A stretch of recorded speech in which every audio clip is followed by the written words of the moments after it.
Pernah gak sih lu bangun pagi terus lu mikir gitu, ini tuh hari belum mulai, masih pagi, gue baru bangun tidur, tapi kok gue udah capek, baik itu capek fisik maupun itu capek mental. Padahal dari kemarin long weekend gitu ya, lu tuh cuma rebahan, lu tuh cuma scroll HP, lu tuh belum kerja, bahkan lu nganggur gitu ya, lu cuma duduk depan laptop, tapi pas siang badan lu tuh kerasanya udah remuk gitu loh, punggung lo pegel, mata lu berat, kepala lu kayak abis dipakai mikir berjam-jam, berasa Presiden Trump atau berasa Pak Prabowo ya yang lagi mikirin MBG dan harga minyak segala macem. Dan kalau lu ditanya lu habis ngapain kok kayak capek gitu, atau lu nanya ke diri lu sendiri, jawabannya juga gua nggak ngapa-ngapain tapi gua capek. Nah lucunya adalah ini fenomena yang beneran terjadi, dan lu bukan satu-satunya orang yang seperti ini. Ada banyak orang, bukan cuma di Indonesia tapi juga di seluruh dunia. Bahkan udah ada istilah-istilah ya kayak remaja jompo, anak muda umur 20-an tapi badannya udah kayak umur 50 gitu, gampang pegel, gampang capek, gampang encok gitu ya, di usia yang harusnya paling fit. Dan banyak banget generasi muda yang merasakan ini, merasakan banyak sekali momen-momen dimana otak lu tuh ngeblank total gitu. Lu natep layar, lu scrolling, tapi nggak ada satupun informasi yang masuk. Lu yang udah kerja pun, lu jadi kayak udah demotivasi kerja, pas kerja juga nggak serius juga. Jadi lu hidup tapi prosesornya tuh udah loading terus gitu loh, loadingnya tuh nggak kelar-kelar lagi. Pertanyaannya, kenapa generasi yang geraknya paling dikit, kerjanya juga paling efisien, kerjaan fisiknya juga kita bisa bilang ringan, ngerasa paling capek sepanjang sejarah umat manusia? Apakah generasi Z dan Alpha ini memang malas? Apakah lo kurang olahraga? Tapi itu jawaban yang terlalu simpel lah. Ada banyak ternyata sesuatu yang lebih dalam yang bisa kita telisik terjadi di otak lu, yang bikin lu bisa kehabisan energi sebelum lu ngapa-ngapain. Nah kalau lu sering capek tanpa alasan, ini video buat lu. Welcome to Kelas Kehidupan by 1%. Enjoy.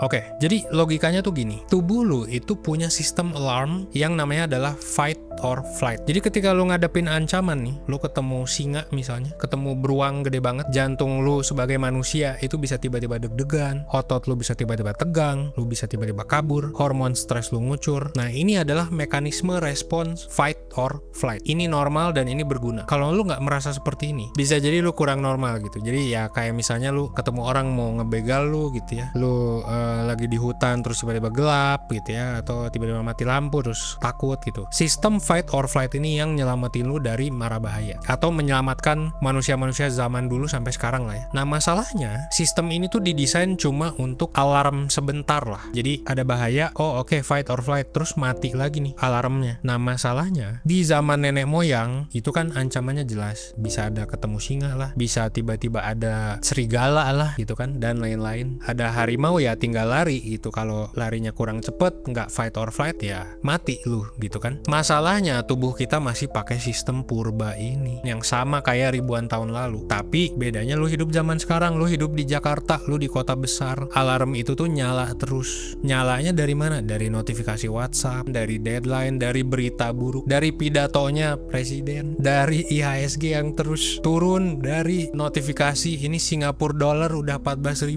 gitu kan, mikirin masa depan, mikirin tagihan. Jadi bahayanya tuh tidak pernah benar-benar selesai. Alarmnya tidak pernah benar-bear mati di zaman sekarang. Jadi lu bayangin lu adalah laptop nih yang harus nyala terus harian pakai baterai. Kapan ngecasnya? Kagak pernah ngecas gitu ya, karena notifikasinya muncul terus, nyala terus laptopnya. Jadi lama-lama pasti battery health-nya nurun, karena waktu lu ngecas cuma saat waktu lu tidur. Cuma mungkin lu nonton video ini aja waktu malam-malam, lu kagak tidur. Jadi udah ngecasnya jarang, ngecasnya juga nggak efektif. Nah yang bahaya adalah lu nggak tahu nih bahwa lu sedang ada di kondisi seperti ini, dan ini udah jadi kondisi normal. Belum lagi juga ada faktor lain kayak lu ada di toxic relationship, atau lu ada di toxic family gitu ya, orang tua lu kayak marah-marah mulu segala macem gitu. Nah ini yang bikin lu mungkin gampang capek ya. Disinilah kerusakan itu terjadi. Nah ada salah satu researcher yang nemuin kalau stres ini kronis, chronic stress gitu, tanpa ada pemulihan, tanpa di recharge gitu ya, otak lu itu bakal benar-benar berubah secara fisik, physically berubah. Jadi bukan cuma mentally, bukan cuma di perasaan lu doang, tapi otak lu bener-bener berubah. Jadi bagian otak otak yang namanya prefrontal cortex yang tugasnya untuk mikir. Basically ini CPU yang lu punya nih di otak lu untuk ngambil keputusan, untuk fokus, untuk bikin planning jangka panjang itu bisa menyusut guys. Jadi jangan heran kalau banyak Gen Alpha, Gen Z yang kurang gitu mikirnya gitu ya. Ya izin, maaf. Tapi kurang lebih seperti itu. Dan sekarang juga banyak yang adiksi sosmed segala macam. Nah ini makin menyusut lah si prefrontal cortex ini. Di sisi lain ada bagian otak namanya amigdala. Banyak dari lu udah tahu ini. Ini adalah pusat emosi, terutama rasa takut dan cemas. Ini jadi makin gede dan makin reaktif. Jadi kalau sekarang kita lihat orang yang gangguan mental,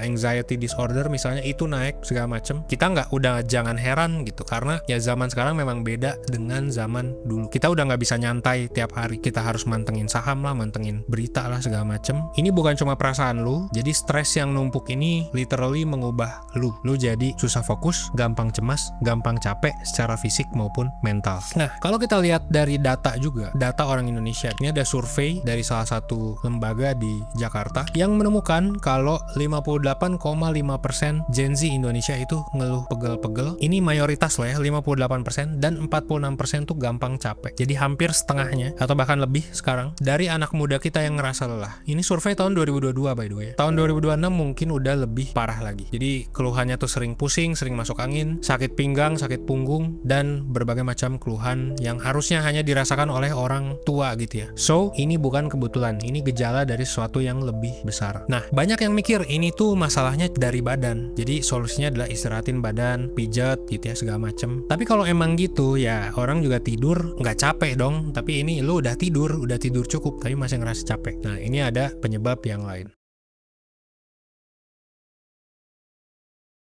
Nah, jadi kalau lu sering banget ngerasa capek tanpa sebab, kemungkinan besar adalah lu sering menyalahkan diri lu sendiri juga. Kenapa sih gue capek? Atau bahkan lu malah nge-label diri lu sendiri. Gua mah emang pemalas. Gua mah nggak punya motivasi orangnya. Lu juga banding-bandingin diri nih sama orang lain. Orang lain bisa produktif, kok gua enggak. Pertama, lu menyalahkan diri sendiri. Kedua, lu melabel diri lu sendiri jelek. Ketiga, lu membanding-bandingkan diri lu sendiri dengan orang lain. Ini 3 resep yang bikin otak lu overload dan bikin lu makin gampang capek juga. Dan banyak orang mikir mereka tuh manja ya gitu ya, mereka tuh nggak kerja keras segala macam. Padahal itu cuma di kepala kita doang. Jadi capek yang kita rasain itu seringkali bukan karena kita kurang gerak. Pada akhirnya bener kata Timothy Ronald, semua itu soal mindset guys. Jadi justru karena otak lu kebanyakan mikir, kebanyakan membanding-bandingkan, walaupun badan lu diem, itu ngaruh juga. Dan ini bukan gue yang bilang, ini science yang bilang gitu. Ketika lu diem secara fisik, lu goler-goleran, lu scrolling gitu ya, lu nonton video ini sambil tidur, itu bukan berarti lu diem secara mental. Lu bisa aja duduk diem di kursi, badan gak gerak, tapi di dalam kepala lu lagi ngitung deadline, lu lagi mikirin omongan orang, lu lagi mikirin kondisi Indonesia, lu lagi mikirin ini reality show Teddy dan Prabowo gitu ya. Ngebandingin hidup lu sama orang lain juga. Lu mungkin juga ngeliat ini orang kok gajinya gede, orang kok gajinya kecil segala macam. Akhirnya itu yang membuat lu mengalami yang namanya decision fatigue, di mana lu kelelahan untuk ngambil keputusan karena semua pikiran lu itu ngambil energi lu. Jadi semakin banyak lu mikirin tentang suatu keputusan, itu semakin lu menggunakan baterai yang ada di otak lu. Mau makan apa, mau balas chat siapa duluan, mau pakai aplikasi yang mana, mau pakai AI yang mana, mau kerjain tugas yang mana. Keputusan-keputusan itu semua, baik yang besar maupun kecil, yang lu sadar maupun gak sadar, itu akhirnya bikin lu gampang capek. Dan riset juga membuktikan ini, dimana orang yang dipaksa ngambil banyak pilihan biasanya apa? Jadi cepet menyerah juga ketika dikasih tugas yang susah. Jadi generasi sekarang tuh udah kita bisa bilang fuck up, karena ini bedanya jauh gitu. Banyak keputusan yang harus kita ambil dibandingkan orang yang zaman dulu ketika karir tuh mungkin cuma PNS, polisi, tentara gitu kan itu 3 profesi yang sampai sekarang masih didewa-dewakan oleh kebanyakan orang gitu ya, terutama orang tua. Itu mereka nggak lebih capek daripada lu, meskipun mereka jadi tentara harus perang gitu, harus mungkin mengalami berbagai macam pembulian segala macam, tapi mereka nggak secapek lu. Faktanya begitu bisa jadi, dibandingkan lu yang sekarang cuma rebahan scroll-scrollan doang. Belum lagi ketika nge-scroll kita dapatnya berita negatif, dan tiap kita menyerap konten negatif, amigdala lu tuh aktif dan tubuh lu melepas yang namanya kortisol, si hormon stres. Jadi ya itu jadi lingkaran setan. Nah, jadi kita di sini udah tahu nih apa yang bikin kita capek terus-menerus. Terus solusinya gimana? Nah, gue bahas ini di part selanjutnya. Oke guys, sebelum lanjut gue mau ngasih tahu info buat lo yang lagi ngerasa bingung, ngerasa stuck sama hidup akhir-akhir ini. Entah itu soal karir, pendidikan, hubungan, keluarga, pernikahan, atau hal-hal personal lainnya. Sekarang 1% tuh nyediain psikotes premium. Di dalam psikotes premium ada berbagai pilihan tes yang dirancang buat ngebantu lo lebih paham siapa sih diri lo sebenarnya, supaya lo bisa ngambil keputusan hidup lo dengan lebih baik. Psikotes ini tuh ngegabungin berbagai jenis tes psikologi profesional. Jadi setiap lo beli, lo bakal dapet beberapa psikotes, disatuin reportnya jadi puluhan halaman untuk hasil yang akurat dan personal.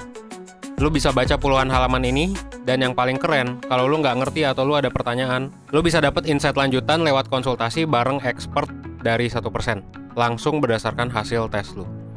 Langsung aja kunjungi 1.bio/psikotespremium buat info lebih lanjut.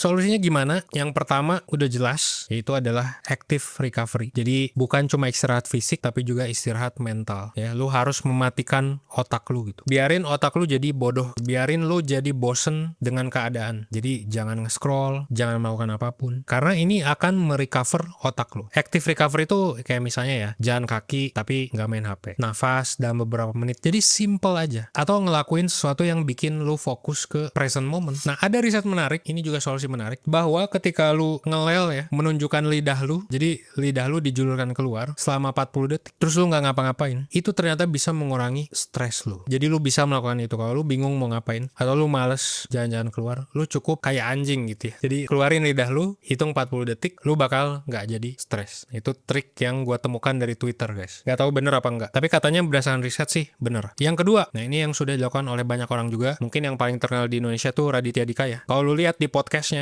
maupun di postingannya, itu dia pakai baju tuh itu terus. Dia pakai topinya itu lagi, pakai hoodie-nya itu lagi.